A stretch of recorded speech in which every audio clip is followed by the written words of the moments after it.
Welcome to the series of mid term exams preparation. ये mid term exams की preparation series की video है। Complete series इस channel के ऊपर अपलोड की जा रही है और आज की वीडियो के अंदर आपको BT 101 के मिड टर्म एग्जाम्स की प्रिपरेशन के लिए सॉल्व MCQs करवाए जा रहे हैं। तो शुरू करते हैं आज के इस ट्यूटोरियल को। इसमें सबसे पहले कि Weismann made the important distinctions between dash cells and dash sales.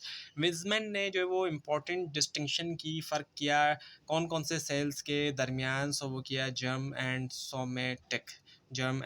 Somatic. So this one is the answer. उसके बाद ये कि इन डैश के अंदर डैश ग्रोथ आर स्टेशनरी और स्टेबल फेजेस अचीव। इनमें से कौन सी ग्रोथ के अंदर एक स्टेशनरी या फिर स्टेबल फेज जो है उसको अचीव किया जाता है, वो होता है लॉजिस्टिक के अंदर। और उसके बाद ये कि which of the following limiting factors can not regulate population at a constant level. इनमें से कौन सा लिमिटिंग फैक्टर जो है वो रेगुलेट नहीं कर सकता पॉपुलेशन जो है कांस्टेंट लेवल के ऊपर? Answer is the density independent. So next one is the dash. The dash is a key element in the survival of life. इनमें से कौन सा की एलिमेंट होता है अगर हम सर्वाइवल ऑफ लाइफ में देखें? वो होता है एटमॉस्फेयर। और उसके बाद ये है कि the loss of dash percent energy occurs from one level to the next. कितने परसेंट एनर्जी जो है वो लॉस जो होता है एक लेवल से दूसरे तक, वो होता है 90%। और उसके बाद ये कि which of the following disease is cause by savage water. इनमें से कौन सा जो डिजीज़ है, बीमारी है, वो होती है सेविज वाटर की वजह से, वो है पोलियो। और उसके बाद ये कि Gregor Mendel propose the law of genetics इन।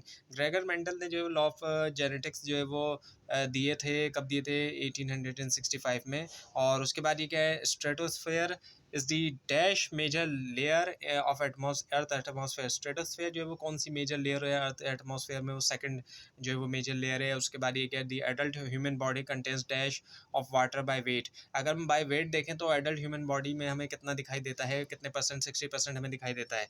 उसके बाद ये dash brings all toxic chemical in the air back into surface run of. कौन सी चीज़ इनमें से जो है वो लेकर आती है जो टॉक्सिक केमिकल होते हैं उनमें, उनको एयर तक वापस जो है जो सरफेस के तक? सो वो है प्रीसिपिटेशन। अब ये कि K selected species are typically dash competitors in crowded habitats. जो केस सिलेक्टेड स्पीशीज है टिपिकली डैश कॉम्पिटिटर्स होते हैं क्राउडेड हैबिटेट्स में, वो होते हैं स्ट्रॉन्ग कॉम्पिटिटर्स होते हैं। उसके बाद एक likely sea level rise during the 21st centuries. जो मुमकिन तौर पर सी लेवल में इजाफा देखा गया 21st सेंचुरी में, कितना देखा गया? 50 mm पर एयर के हिसाब से। So next is the which of the following order is correct. इनमें से कौन सा ऑर्डर जो है वो सही है? वो है individual, population, community, ecosystem. So this one is the correct. उसके बाद ये कि in transpiration plants absorb dash from the soil. Transpiration के अंदर प्लांट जो है वो एब्जॉर्ब करते हैं सॉइल से, मिट्टी से, क्या? वाटर को करते हैं। और उसके बाद ये कि there are dash types of herbivory depending upon different feeding habits. Different जो है वो टाइप्स जो है वो हैं हर्बीवरी की, डिपेंड करता है कि जो डिफरेंट फीडिंग हैबिट्स हैं। सो 8 हैं। So 8 is the answer. उसके बाद ये कि the rate at which new organic matter is made by growth and reproduction in herbivores is. Rate जिसके ऊपर न्यू ऑर्गेनिक मैटर जो है वो होता है ग्रोथ और रिप्रोडक्शन जो होती है हर्बीवोरिस में, वो है सेकेंडरी प्रोडक्टिविटी। और उसके बाद ये कि the dash is an energy intensive process. इनमें से कौन सा एनर्जी इंटेंसिव प्रोसेस है? वो है नाइट्रोजन फिक्सेशन। उसके बाद ये कि इन अपोसिमेटिज्म एडवर्टाइजमेंट ऑफ सिग्नल इंक्लूड। सो क्या शामिल है इसमें? ऑल ऑफ दीज, यानी कि कलर, ऑर्डर और साउंड तीनों ही शामिल होते हैं। उसके बाद ये कि logistic growth occurs. Logistic growth जो होती है in which of the following organism. इनमें से कौन से ऑर्गेनिज्म में? यीस्ट के अंदर। उसके बाद फिर नेक्स्ट ये कि डैश कॉम्पिटिशन अकर्स। इनमें से कौन सा कॉम्पिटिशन होता है बिटवीन टू स्पीशीज़, दो स्पीशीज़ के दरमियान यूजिंग द सेम रिसोर्सेज का इस्तेमाल करते हुए, वो है इंटर स्पेसिफिक। और उसके बाद ये कि which micro parasites reproduce inside the host. इनमें से कौन सा माइक्रो पैरासाइट जो रिप्रोड्यूस होता है होस्ट के इनसाइड, वो है बैक्टीरिया। उसके बाद ये कि एग्जिस्टेंस ऑफ शेयर्ड एंसेस्ट्री। जो एग्जिस्टेंस है शेयर्ड एंसेस्ट्री जो है बिटवीन द स्ट्रक्चर्स के दरमियान, या फिर जो जीन है डिफरेंट टेक्सा के फाउंड इन, वो पाए जाते हैं इनमें से किसके अंदर? डाइवर्जेंट एवोल्यूशन के अंदर। और उसके बाद ये कि specific functional role and place of an organism इसका स्पेसिफिक फंक्शनल रोल जो प्लेस होती है ऑर्गेनिज्म की, वो कहलाई जाती है इनमें से क्या? निश कहलाई जाती है।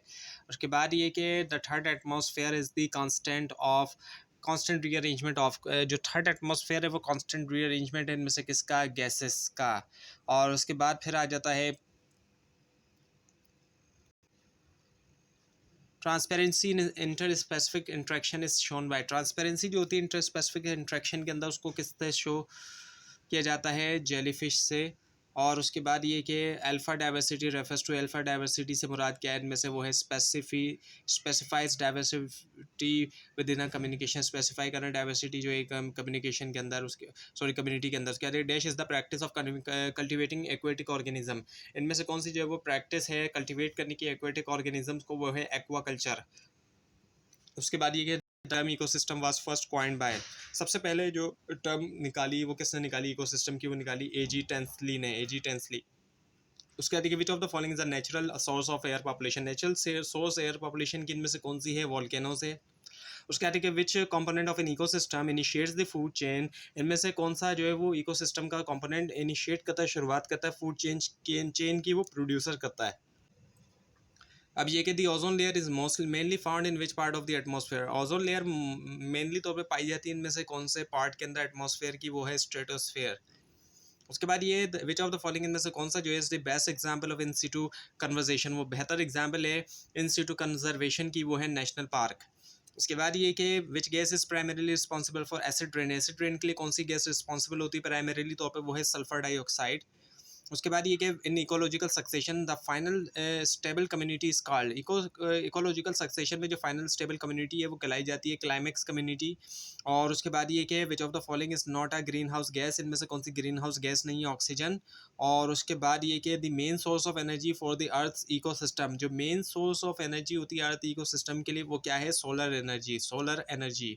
उसके बाद ये कि which of the following species, इनमें से कौन सी स्पीशीज जो हैं वो is most vulnerable to extinction, जो वो जो सबसे ज़्यादा वल्नरेबल है एक्सटिंक्शन के हवाले से कि वो एक्सटिंक्शन के करीब है, वो है एंडेमिक स्पीशीज़। अब ये कि which gas is most commonly released from the landfills, so इसका जवाब ये कि मीथेन, मीथेन जो होती है। और उसके बाद ये कि आप food chain always start with food chain हमेशा स्टार्ट होती है किसके साथ, प्रोड्यूसर्स के साथ। उसके बाद ये कि eutrophication in water bodies is cause due to excess of, eutrophication जो होती है वाटर बॉडीज़ में वो होती है इनमें से किसके एक्सेस की वजह से, ज़्यादा होने की वजह से, न्यूट्रिएंट्स के ज़्यादा होने की वजह से। और उसके बाद ये कि the convention on biological diversity was adopted in, जो कन्वेंशन है बायोलॉजिकल डाइवर्सिटी के ऊपर वो अडॉप्ट किया गया था 1992 के अंदर। और उसके बाद ये कि विच ऑफ द फॉलोइंग इनमें से कौन सा एग्जांपल जो है नॉन रिन्यूएबल रिसोर्सेज, वो नॉन रिन्यूएबल रिसोर्सेज है, वो है कोल। और उसके बाद ये कि the process of breaking down complex substance into the simple one in nature is known as, यानी कि उस प्रोसेस के ज़रिए कॉम्प्लेक्स सब्सटेंस को तोड़ के छोटा छोटा सिंपल बना देंगे नेचर के अंदर, वो कहलाया जाता है डिकम्पोजिशन। और उसके बाद फिर आ जाता है कि the phenomena of biological magnification is related to, जो बायोलॉजिकल मैग्निफिकेशन से रिलेटेड जो फिनोमेना है वो इनमें से कौन सा है, वो है increase in concentration of pollutants in organisms, increase हो जाना कंसंट्रेशन ऑफ पॉल्यूटेंट्स का ऑर्गेनिजम्स के अंदर। उसके बाद ये इनमें से कौन सा जो है विच of the following is an antibiotic component of the ecosystem, इनमें से कौन सा एंटीबायोटिक कंपोनेंट होता है इकोसिस्टम का, वो है टेम्परेचर। उसके बाद ये कि bio magnification is most commonly associated with which pollutant, bio magnification जो है वो ज़्यादा कॉमनली एसोसिएट है इनमें से कौन सी पॉल्यूटेंट के साथ, वो है मर्क्यूरी के साथ। और उसके बाद ये कि group of individual of the same species living in a given area is called, एक ग्रुप ऑफ इंडिविजुअल जो होता है सेम स्पीशीज का जो कि रहते हैं गिवन एरिया के अंदर, वो कहलाया जाता है क्या, पॉपुलेशन कहलाया जाता है। उसके बाद ये कि biodiversity hotspot is a region that is, biodiversity hotspot region, hotspot जो एक रीजन होता है जो कि इनमें से क्या है, वो है rich in biodiversity and under threat. उसके बाद ये कि what percentage of energy is transfer from one trophic level to the next, कि कितनी परसेंटेज जो एनर्जी की ट्रांसफ़र होती है एक ट्रॉफिक लेवल से दूसरे तक, वो होती है 10। और उसके बाद आता है फिर हमारे पास कि the primary cause of loss of biodiversity, जो प्राइमरी कॉज ऑफ लॉस होता है बायोडाइवर्सिटी का वो इनमें से क्या होता है, वो होता है हैबिटेट डिस्ट्रक्शन।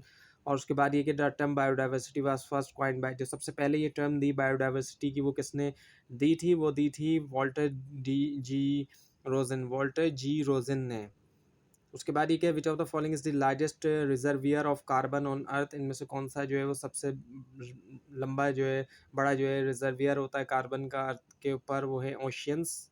और उसके बाद ये कि क्रिप्ट का Kyoto protocol is associated with, Kyoto protocol जो है वो एसोसिएट है किसके साथ, क्लाइमेट चेंज मिटिगेशन के साथ।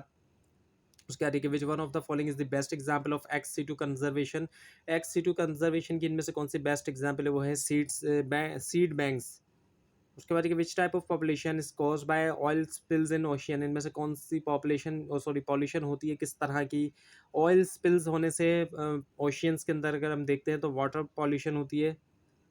उसके बाद ये कि deforestation generally decreases, deforestation generally तौर पे डिक्रीज करता है, कमी लाता है किसके अंदर, रेनफॉल के अंदर कमी लाता है। और उसके बाद ये कि noise pollution is measured in, noise pollution को हम किस तरह मेजर करते हैं, डेसिबल्स के अंदर हम मेजर करते हैं। उसके बाद ये कि द टर्म, अब जो टर्म है सस्टेनेबल डेवलपमेंट, इसको पॉपुलराइज किया था इनमें से किसने, ब्रंट लैंड कमीशन ने, ब्रंट लैंड कमीशन ने। और उसके बाद ये कि द लेयर ऑफ सोल, जो मिट्टी की लेयर है, which is more fertile and rich in organic material, जो कि बहुत ज़्यादा फर्टाइल है और रिच है ऑर्गेनिक मटेरियल में, वो कौन सी होती है, वो होती है टॉप सॉइल, टॉप सॉइल होती है। उसके बाद ये कि which of the following is a biodegradable pollutant, biodegradable pollutant इनमें से कौन सा है, वो होता है सेवेज, सेवेज। तो ये थी आज की वीडियो। आपको इस बारे में कोई क्वेश्चन है, खासतौर पर इसमें कोई मिस्टेक दिखाई दे, ज़रूर हाईलाइट कीजिए। और इस पूरी सीरीज़ को देखने के लिए, मिड टर्म और फाइनल टर्म एग्जाम्स की प्रिपरेशन के लिए इस चैनल को सब्सक्राइब कीजिए, बेल आइकन के ऊपर क्लिक कीजिए। Thanks for watching this video and best